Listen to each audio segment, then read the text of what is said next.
There was a time when colorful, kid-friendly games were the norm within this industry, but that time has long since passed. Almost every high-profile game is M-rated these days, and the most common color is brown. For every Rayman Legends or Little Big Planet, there are 10 military shooters or post-apocalyptic games. For as great as those type of games can be, the industry could definitely stand to be a little more varied. Me Productions is certainly doing their part with The Last Tinker: City of Colors, a colorful 3D platformer with undeniable charm and a striking art style. Tinker World, a place where everything can be built from basic materials, as long as the idea behind it is strong enough. From ancient forests to bustling cities, from the tallest mountain to the deepest ocean, all is crafted with nothing more than color, paper, and glue. Even small pets, or giant ones. Tinker World is a realm of color and imagination. Anything you can possibly need can be built using everyday crafting materials, giving the world a distinct papier-mâché aesthetic. However, all is not right in the City of Colors, as the denizens have become divided and insular. The color folk have split into their own districts and cut themselves off from the others. In their isolation, they have regressed to embody the base emotions associated with their color. The red district is full of anger and rage, the blue district, sadness and despair, and the green district, fear and mistrust. Only in the outer district are all colors represented, which is where the game's hero, Koru, resides. The world of The Last Tinker is an intriguing and beautiful place. The papercraft look is incredibly endearing, which is complemented well by the vibrant palette and colorful characters. As you might expect, the story takes you to each district of the City of Colors, and each has its own unique look that reflects the emotion the citizens of that color represent. The plot of the game involves stopping the Bleakness, a malevolent force that intends to eradicate the City of Colors. Throughout the journey, Koru learns he is a tinker, an individual able to wield color powers. He gains these abilities from the color spirits, and uses them to reunite the colors and stop the bleakness. Though the actual plot is pretty straightforward and predictable, the charming aesthetic and quirky characters make it an enjoyable ride.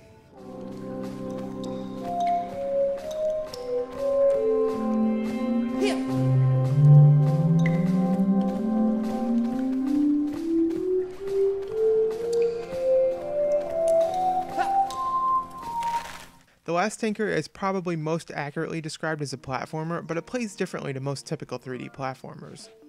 Rather than task you with navigating the environment and making jumps with precision, the platforming is instead a much more directed experience. There are very specific spots that you can engage in the game's parkour, which usually amount to nothing more than holding the right trigger and moving forward.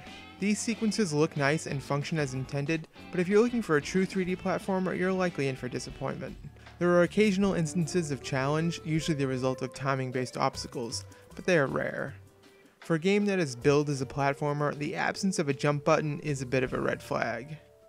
The closest the game ever gets to real platforming are the Ratchet & Clank-like rail grinding sequences, but it's just not enough.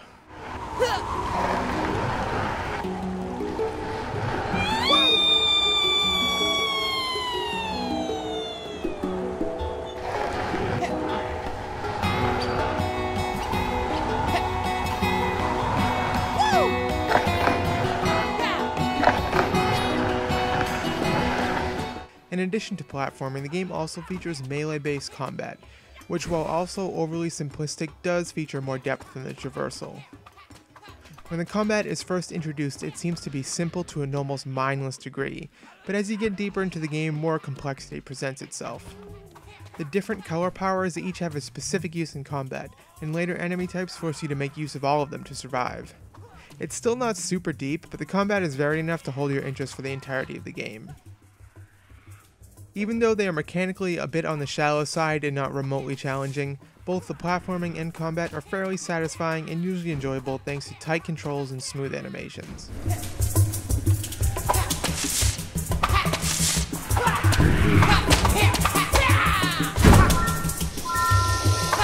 The final pillar of gameplay is puzzle solving, which is when the game is at its best. Like the traversal and combat, the puzzle solving is very straightforward and usually pretty easy, but these sequences can typically be counted on to make clever use of the color powers. Most of the puzzles involve a strange mushroom creature that can change size and reacts to each of your color powers in unique ways.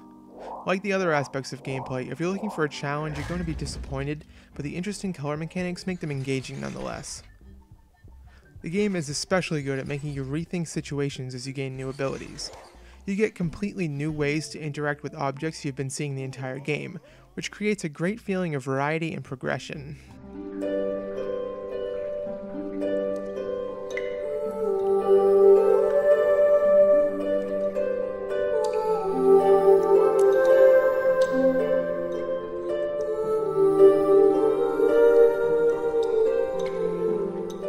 For as hit and miss as some aspects of the gameplay can be, it always comes back to the presentation.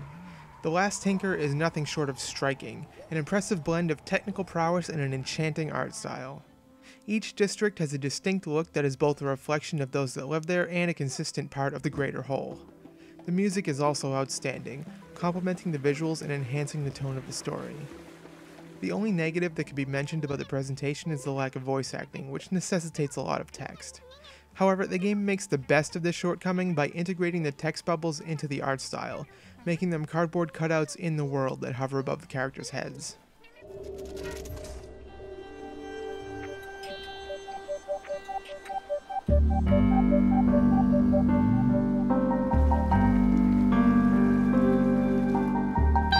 The Last Tinker, City of Colors is a hard game to hate.